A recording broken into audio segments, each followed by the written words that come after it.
ठीक है दोस्तों, तो आज हम देखेंगे कि क्या रीज़न्स हैं कि जो ज़्यादातर ट्रेडर लॉस करते हैं। ठीक है कि भाई ट्रेडिंग, सब कहते हैं कि ट्रेडिंग में फ़ायदा है, ट्रेडिंग में फ़ायदा है, बट कुछ तो रीज़न होंगे ना जो कि भाई अब स्टॉक हो गया या ट्रेडर हो गए सब कहते हैं और अब शो करने लगे वार्निंग कि भाई ट्रेड करना तो ध्यान से करना, और ट्रेडिंग में आपका लॉस भी हो सकता है। और इसमें से दिखाया भी गया है कि भाई 9 out of 10 और 8 out of 10 are losing their more than 90 to 80% of their capital in the journey of trading। पर ट्रेडिंग में 10 में से 8 या 9 लोग अपना जितना पैसा टोटल लेके आते हैं वो सारा का सारा लॉस कर जाते हैं। ठीक, तो कुछ तो मेन रीज़न होंगे।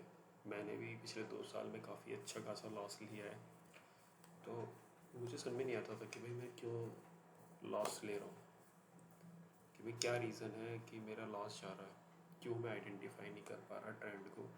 और जब भी मैं कुछ प्रॉफिट में लेता हूँ तो वो नेगेटिव चला जाता है, जब मैं कॉल लेता हूँ तो वो मार्केट गिर जाती है, जब पुट लेता हूँ तो मार्केट सडनली उठ जाती है।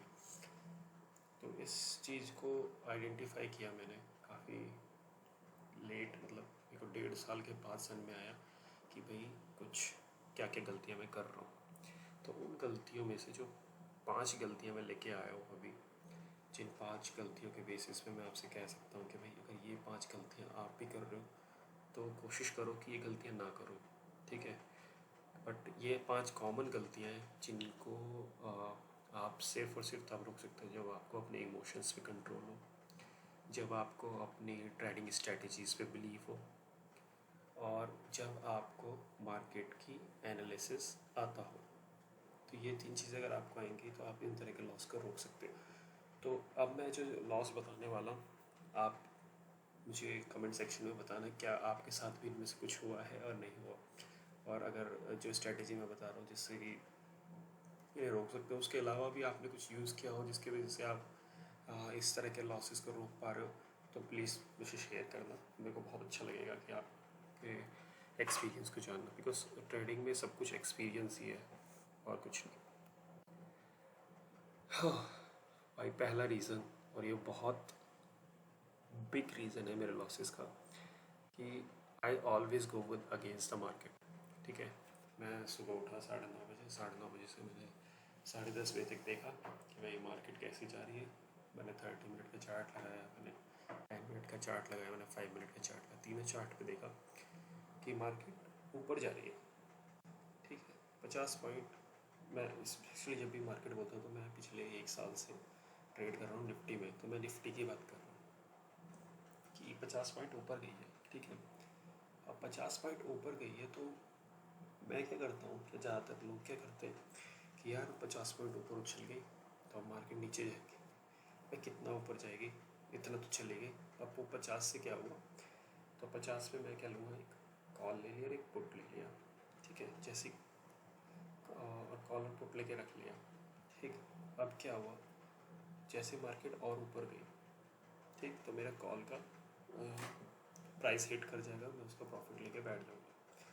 बट फिर अब 100 पॉइंट चली गई है, अब 100 पॉइंट चली गई तो मुझे लग रहा है 100 पॉइंट नहीं जाती इतनी जल्दी, निफ्टी 100 पॉइंट ऊपर गया, अब गिरेगा, तो मैं अपनी पुट की कॉल को और ख़रीद लेता हूँ। ठीक, और कोशिश ये एक्सपेक्ट करता हूँ, ठीक है, विदाउट इंडिकेटर देखे मैं ये कोशिश करती हूँ बार बार जानने के उम्मीद करता हूँ कि भाई कैसे हो रहा है, मुझे उम्मीद ही रहती है कि मार्केट इतना उछल गई तब तो नीचे गिरेगी। या सेम अगेंस्ट क्या होता है कि अरे मार्केट इतना नीचे चली गया, इससे नीचे कितनी जाएगी, इससे तो ऊपर ही आएगी। तो इस बेसिस पे मैं कुछ ट्रेड्स ले लेता हूँ, जिसकी वजह से क्या होता है, मेरा 10 out of 7 टाइम लॉस हुआ है।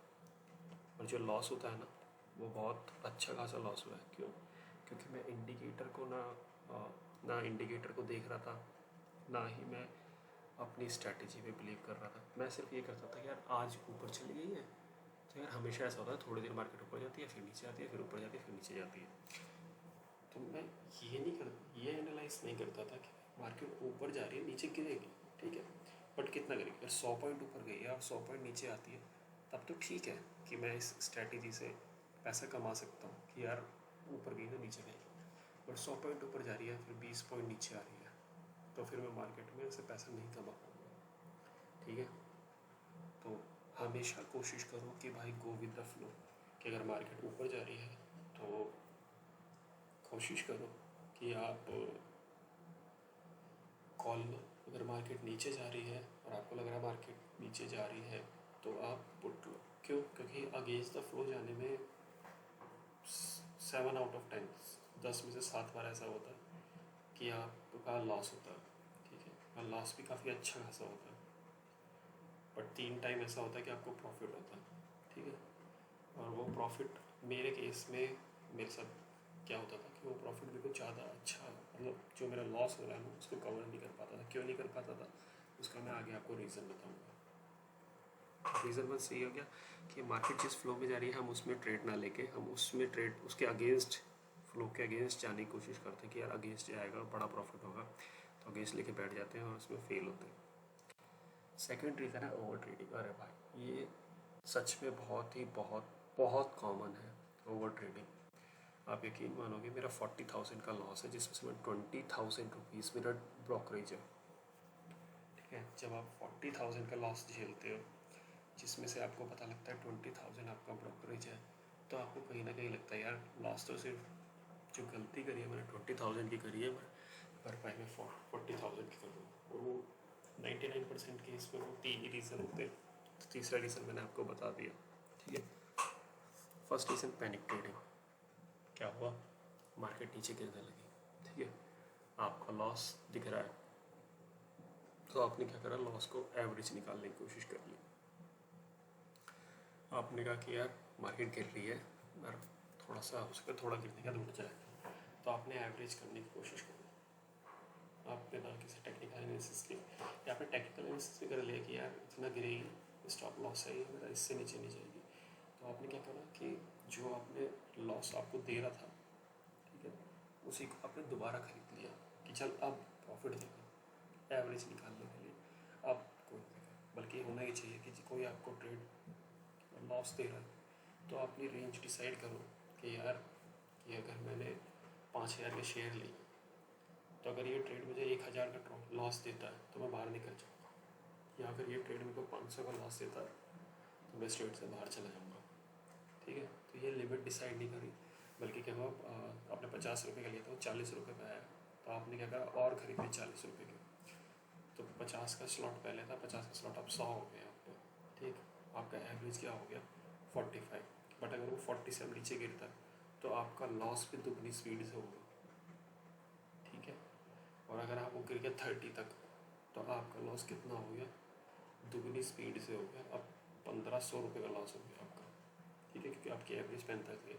और अगर आप फिर 30 पे खरीदते हो एवरेज अपने लॉस के परसेंटेज को कम करने के लिए, तो बहुत कम चांसेस ऐसे होते हैं कि वो मार्केट में दोबारा इतना ऊंचा उछल के 50 को क्रॉस कर पाता है। वो ज़्यादातर केस में यही होता है कि आप खरीदते जाते और आपका लॉस हो जाता है।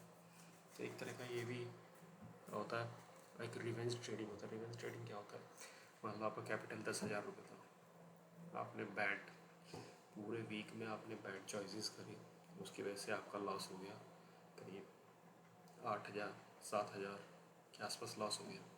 अब आप पे 3,000 रुपये बचे हैं, तो आप क्या करते हो, यार इन 3,000 का भी क्या करेंगे, चल देखा जाएगा, लगा रहने दे। आपने 10,000 के शेयर ले जो आपको 8,000 का लॉस दिखा रहा है, बट अभी भी उसके अंदर 2,000 आपके रुपये बचे हुए, तो आप 2,000 लेके बाहर नहीं निकल रहे। आप कहते हैं अरे यार अब इतना लॉस हो गया, उठना का उठ जाएगा ना, 2,000 भी जाएगा तो जाएगा, इसका करेंगे क्या। तो ये बहुत गलत सिचुएशन है। वही अगर आप भाई, सबसे बड़ी चीज़ है आपका जो भी पैसा रहेगा आप उसका ट्रेड करके प्रॉफिट कमा सकते हो, चाहे वो 1 रुपया ही क्यों ना हो। अगर आप लॉस में 1 रुपया बचाते हो तो वो भी आपका प्रॉफिट है। ठीक है, ब्रोकरेज मैंने आपको बता दी कि आप बार बार खरीद रहे हो, बार बार बेच रहे हो। आपने कह रहा 10 रुपये पे खरीदा, जैसे ही वो 8 पे गया आपने बेच दिया, फिर जैसे ही वो 9 पे गया फिर दोबारा आपने खरीद लिया, फिर वो 8 पे आया या 7 पे आया फिर आपने बेच दिया, जैसे ही 7 पे खरीदा वो 11 पे गया फिर आपने बेच दिया। तो उसमें क्या होता है ना, आपके खरीदने बेचने का ऑन एवरेज क्या होता है भाई, 51 रुपये लग जाता है खरीदना और बेचना। तो 51 रुपये आपका एक बार में लग रहा है। अगर आपने 3 बार करा तो 150 रुपये तो आपकी मार्केट लेगी क्या आपको, और आपको प्रॉफिट हुआ 500 रुपये का। जिसमें से आपको 300 रुपये बचते हैं, ठीक। और वही अगर आपका लॉस में जा रहे हो और आपने इतना खरीद बेच कर दिया, तो भाई जो लॉस हो वो तो हुआ ही, उसके बाद जो इतनी बार ट्रेडिंग करने का आपको लॉस हो रहा है वो भी जा रहा है। तो कोशिश करो अपना जो टारगेट है थोड़ा स्टडी से करके, इतनी जल्दी पैनिक मत हो, ठीक है, कि अरे नीचे गिर रहा है तो एकदम ही बेच दिया, और जैसे प्रॉफिट हुआ तो तुरंत ही खरीद लिया। ऐसे भी मत करो, थोड़ा स्ट्रेटेजी अपनाओ, थोड़ा देखो मार्केट को कैसे आ रहा है कैसे नहीं आ रहा। और ये सब कैसे सीखोगे आप, इसके लिए हम एक अलग वीडियो ट्यूटोरियल बना रहे हैं, उसको आप फॉलो कर सकते हो, ठीक है, जिसमें मैंने अभी एक बेसिक स्टार्टिंग का बताया है कि भाई कैंडल चार्ट क्या होता है। बट उस पर जाने से पहले हम रीज़न 3 पे जाते हैं। एक्सपेरिमेंटल ट्रेडिंग ये ज़्यादातर लोग, मैं स्पेशली मैं और मेरे दोस्त क्या करते हैं ज़्यादातर, जब हम प्रॉफिट में जा रहे होते हैं, ठीक है, या हमारा बुकलेट ग्रीन होता है, तो हम क्या करते हैं रैंडमली कि अरे यार आज 7-8 हज़ार का 10,000 रुपये लगाए थे, 3,000 4,000 का प्रॉफिट हो रहा है, चलो ऐसे करते हैं 1,000 रुपये का रिस्क ले लेते हैं। तो 1,000 रुपये का हम कोई ऐसा ट्रेंड खरीद लेते हैं जिसका हमें उम्मीद होती है कि ये ऊपर जा सकता है, बट कोई अच्छी उम्मीद नहीं होती, हम रिस्क में ले लेते हैं। और रिस्क में लेने का क्या होता है, वो 50-50 के चांस होता है, ऊपर जा भी सकते नहीं भी जा सकते। जहाँ मुझे आज अगर 3,000 का प्रॉफिट हो रहा है और मैंने 1,000 रुपये का एक्सपेरिमेंटल ट्रेड ले लिया, तो मेरा प्रॉफिट बचा सिर्फ 2,000 रुपये का, ठीक है। 1,000 रुपये मैंने वहाँ पर अपना नुकसान कर रहा हूँ बिना बात की। तो एक्सपेरिमेंटल ट्रेडिंग नहीं करनी चाहिए हमें। जब तक हमें कॉन्फिडेंस ना हो अपने ट्रेड के ऊपर, तब तक हमें कोई ट्रेड नहीं लेना चाहिए। ट्रेड अगर आपको ये बहुत अच्छी बात है, काफ़ी यूट्यूबर ने बता रखी है, अगर आपको ट्रेड लेने से पहले कॉन्फिडेंस नहीं है कि भाई कि ये ट्रेड मुझे प्रॉफिट देगा, तो आपको मत लो। और कॉन्फिडेंस लाने के लिए आपके पास तीन चीज़ें होनी चाहिए, ठीक। पहला, आपके जो आपने इंडिकेटर यूज़ कर रहे हो, उन इंडिकेटर के थ्रू आपको लगना चाहिए कि भाई जो मैं ट्रेड ले रहा हूँ वो मुझे प्रॉफिट देगा। सेकेंड, जो आपको ट्रेड इंडिकेटर के थ्रू लग रहा है कि आपको प्रॉफिट देगा, उस पर आप अपना 100% पैसा ना लगाएं, उस पर आप अपना 30% या फिर 20% पैसा लगाएं शुरुआत में। और अगर आपकी स्ट्रेटेजी के अकॉर्डिंग जाता है तो उसमें और पैसा ऐड करते हैं प्रॉफिटेबल में, ठीक है। और एक और पॉइंट तो मुझे भी याद गया, क्योंकि आपको पता है जैसे याद रहा होता है, ठीक है। पहला तो पॉइंट ये ही हो गया कि भाई आप अपना देख के सोच समझ के इंडिकेटर के जैसा होता है उसकी स्टडी करके लें। दूसरा, अगर आप शुरुआत में ही एकदम ऐसा नहीं कि भाई इंडिकेटर से आपको लगा और आपने पूरा पैसा एकदम ठोक दिया, आप अपना जितना भी कैपिटल आपको लगाना है उस दिन में, उसका 30-40% लगाओ। 30-40% लगाने के बाद थोड़ी देर वेट करो, और अगर आपको लगता है कि आपकी स्ट्रैटेजी सही जा रही है तो बाकी पैसा भी आप उसमें लगा सकते हो, ठीक है। और जैसे कि पहला रीज़न था, अगेंस्ट द फ्लो मत जाओ जब तक कि आपके कोई स्ट्रॉन्ग इंडिकेटर या स्ट्रैटेजी ना हो। Buying and selling in the fix pattern, ये बहुत बार होता है, और ये थर्सडे के दिन होता है, ठीक है। थर्सडे के दिन मैं क्या करता हूँ, जब शाम जब हो जाती है ना मार्केट बंद होने वाली है, स्पेशली 12 बजे के बाद, 12 भी नहीं, मैं 2 बजे के बाद, 2 से 3 के बीच में मैं क्या करता हूँ, मार्केट एक वन डायरेक्शन मूव करती है हमेशा, ठीक है। वन डायरेक्शन मूव करती है 90%, कि या तो एकदम गिरना चालू हो जाएगी, वो गिरना 2 बजे भी हो सकती है, वो गिरना 2:30 बजे भी हो सकती है, वो गिरना 3 बजे भी हो सकती है। तो ये आधे आधे घंटे के स्लॉट होते हैं जिसमें मार्केट सडनली या तो गिरती है या सडनली उछलती है ऊपर, और ये 30 पॉइंट का होता है लगभग। तो उसमें क्या होता है, उस 30 पॉइंट के लिए मैं 1,000 या 1,500 शेयर खरीद लेता हूँ, जिस पे मुझे 10 पैसे 20 पैसे या 50 पैसे का रेंज रखता हूँ प्रॉफिट लॉस का, कि 3 रुपये में खरीदा, 3.5 पे बेच दिया 1,000 शेयर, ठीक। और सेम ऐसा मैं 2-3 बार करता हूँ, 2-3 बार मैंने देखा है कि शुरू में 2-3 बार तो वो रेंज मुझे प्रॉफिट दिखे जाती है, कि 3 पे खरीदा 3.5 पे बेच दिया, भाई मेरा 500 रुपये का प्रॉफिट हो गया, ठीक। फिर मैंने फिर वो नीचे आया 3 पे, फिर मैं 3 पे खरीदा और 3.75 पे बेच दिया। फिर सडनली क्या होता है कि वो 3 से नीचे जाता है, तो या फिर ऐसा भी होता है कि वो 3 पे आया ही नहीं, कि वो 3 से सीधा ऊपर ही जाना चालू हुआ, 4 5 6 7 पे चला गया, फिर मैंने 7 पे खरीदा तो फिर वो नीचे आके 4 पे रुक गया। तो इस तरह की भी बहुत रिस्की होता है, ज़ीरो हीरो वाला गेम होता है। तो कोशिश करो कि अगर आपकी ऐसी कोई एंडिंग में स्ट्रेटेजी बना के कर रहे हो, तो 1-2 बार में अगर प्रॉफिट निकले तो चुपचाप प्रॉफिट लो और बैठ जाओ। 2 बार सक्सेस हो गए, 3 बार सक्सेस हो गए, 3 बार से ज़्यादा सक्सेस रेट नहीं होता इस तरह की स्ट्रेटेजी। 2 या 3 बार ही होता है आपको मार्केट एक दिन में 2 या 3 बार आपको अच्छे से प्रॉफिट लेने देगी। तो इससे ज़्यादा अगर आप सेम स्ट्रेटेजी फॉलो करोगे तो आप कट जाएगा, आपका सारा प्रॉफिट भी चला जाएगा और आप लॉस बुक करोगे। 5 holding the losses long and skipping the profit early.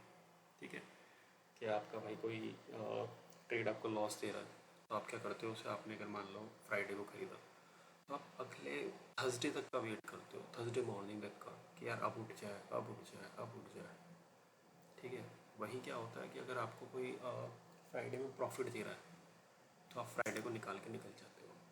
देखो, फ्राइडे को निकाल प्रॉफिट दे रहा है, निकाल के निकल गया, अच्छी बात है।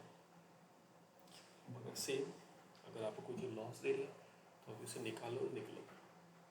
कोशिश ये करो कि आप आज खरीद रहे हो तो आज ही सब कुछ बेच पाओ। कल अगला दिन होगा, अगले दिन से फिर शुरुआत करेंगे। वरना अगर आपको आज लेके कल के लिए रखना है, कि आपको लग रहा है यार आज मार्केट नहीं गिरी या आज मार्केट आपके डायरेक्शन में नेक्स्ट डे जाएगी, तो आप अपने कैपिटल का सिर्फ 20% ही लगाओ इस तरह की स्ट्रेटजी में। 20 या 40, मैक्सिमम 40%। क्योंकि अगर आपका बाई चांस अगेंस्ट मार्केट जाती है आपके ट्रेड की, तो आपके पास 60% पैसा हो, जिससे कि आप दोबारा ट्रेड लेके उस 40% को कवर करने की कोशिश करें। तो 40% कवर नहीं होगा 60% से, तो बेस्ट मेरे एडवाइस ये रहेगी कि आप सिर्फ अपने इस तरह की स्ट्रेटजी में, जो कि आप अगले दिन के लिए बनाते हो, 20% ही रखो पैसा। ठीक है, और अगर आपको कोई प्रॉफिट हो रहा है, अच्छा खासा प्रॉफिट हो गया, तो आप ऐसा मत करो कि आप सारे शेयर निकाल दो। आप उसमें ये कर सकते हो कि आप जैसे आपने 200 शेयर ले रखे, तो आप 50% शेयर उस प्रॉफिट पे निकाल दो जिसमें आपको लगता है, और 50% शेयर को होल्ड करो। होल्ड कब तक करो, जब तक कि जो आपका प्रीवियस प्रॉफिट है उससे ऊपर है। अगर प्रीवियस प्रॉफिट पे आता है, प्रीवियस प्रॉफिट से 1-2 रुपये नीचे जाता है, तो आप निकाल के निकल जाओ, जिससे कि आपको क्या होगा कि लॉस ना होगा, आपको प्रॉफिट रहेगा, थोड़ा कम होगा, बट ये हो अगर इसमें चांसेस क्या होंगे, अगर वो प्रॉफिट उससे बढ़ जाता है तो आपको अच्छा खासा प्रॉफिट मिलेगा। टिप्स भाई, जैसे तो मैं सारी टिप्स आपको बता ही चुका हूँ, फिर भी मैं आपको रीड कर देता हूँ कि आपको अगर आप लॉस में हो, तो आपका लॉस ना हो, आपका पूरा कैपिटल ना जाए, उसके लिए आप क्या कर सकते हो, आप लिमिट बनाओ। ठीक, आप अपने महीने की लिमिट बांध लो। अगर आप 10,000 रुपये से ट्रेड कर रहे हो एक महीने के अंदर, तो आपका 2%, तो अगर 2,000 रुपये का आपका प्रॉफिट हो गया, तो आप चुपचाप बैठ जाओ। ठीक है, 10 से 20% का अगर आपको प्रॉफिट आपके कैपिटल पे मिल रहा है ना, तो आपको बहुत अच्छा प्रॉफिट मिल रहा है महीने का।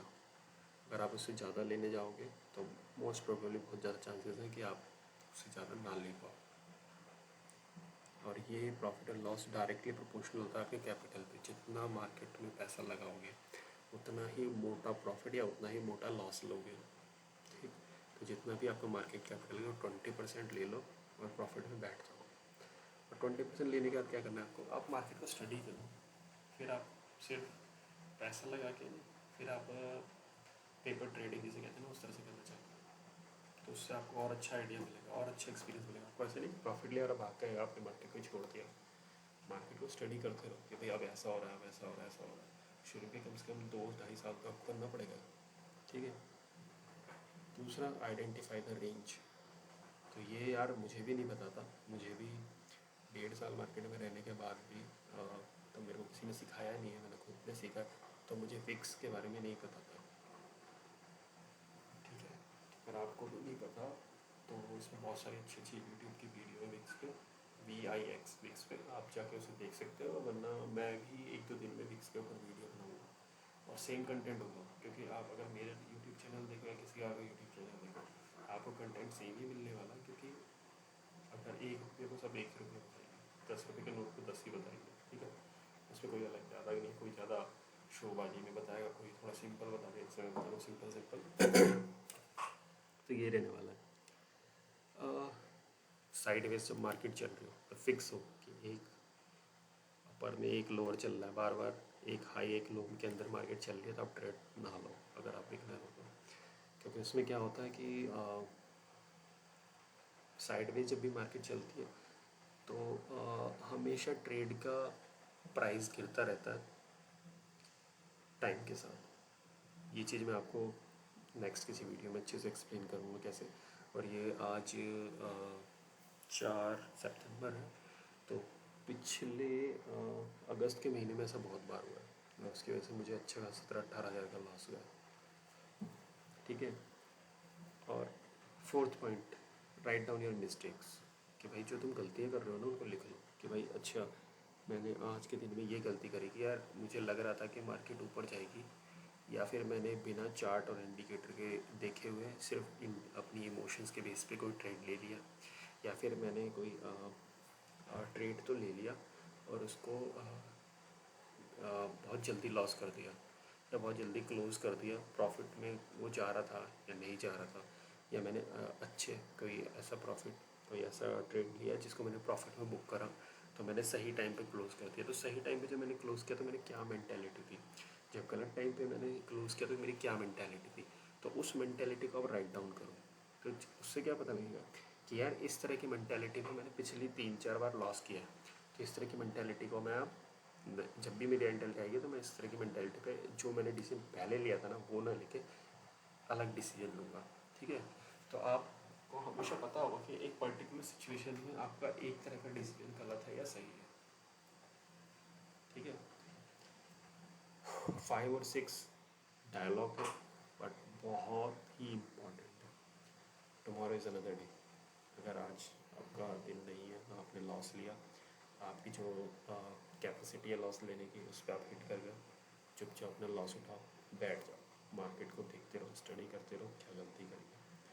फालतू में ज़्यादा हीरो बनने की ज़रूरत नहीं है कि भाई आपका आज लॉस हो रहा है फिर भी आप कैपिटल को सेड़ा जा रहे हो। आपका 20% या 10% आपका लॉस था मैक्सिमम लेने का, आप 20% ले लो या फिर 30% ले लो। मैंने इस तरह से करीब करीब लास्ट ईयर, इस साल तो नहीं, इस साल तो मैंने फॉलो किया है, लास्ट ईयर मैंने करीब करीब 80 to 90,000 फ्यूचर एंड ऑप्शन में लॉस किया, सिर्फ इसी तरह से कि भाई रिवेंज ट्रेडिंग हो जाती है। साला आज लॉस कैसे हो गया मेरा, ठीक है। तो रिवेंज ट्रेडिंग से बचने का यही डे है, टुमारो इज़ अनदर डे।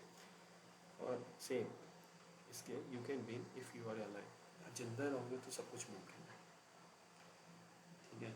मतलब अगर आपको कैपिटल आपके पास है, अगर आप कैपिटल में 10% लॉस करते हो तो आपके पास कैपिटल होगा 90%। 90% से 10% निकालना ईजी है। 20% अगर आपका 20% लॉस हुआ तो 80% से 20% निकालना 90 से 10 निकालने से ज़्यादा टफ है, ठीक है। जितने परसेंटेज आप लूज़ करते रहोगे ना उतना कम कैपिटल से उतना ज़्यादा लॉस कर रिकवर करना बहुत मुश्किल होता है। तो कोशिश ये करो, छोटा नुकसान, छोटी चोट और minor injury is better than whole dead person. कोशिश ये करो जितना कम से कम हो सके उतना लॉस लो और जितना ज़्यादा से ज़्यादा प्रॉफिट हो सके उस पर स्टिक करो। तो ये आज कोई भी हमने ऐसी बात नहीं की, ये सब साइकोलॉजी थी, ट्रेडिंग साइकोलॉजी, कि आप ट्रेडिंग साइकोलॉजी को कैसे बेटर कर सकते हो। ये मेरा एक्सपीरियंस है जो कि मैंने आपको 5 रीजंस दिए हैं, ये सब इन 5 रीजंस के बेसिस पे कि आप क्या सही कर सकते हो। तो प्लीज़ कमेंट में मुझे ज़रूर बताना कि आपको ये स्ट्रैटेजीज़ कैसी लगी और आप क्या सोचते हो इन रीजंस के बारे में। Okay, thank you.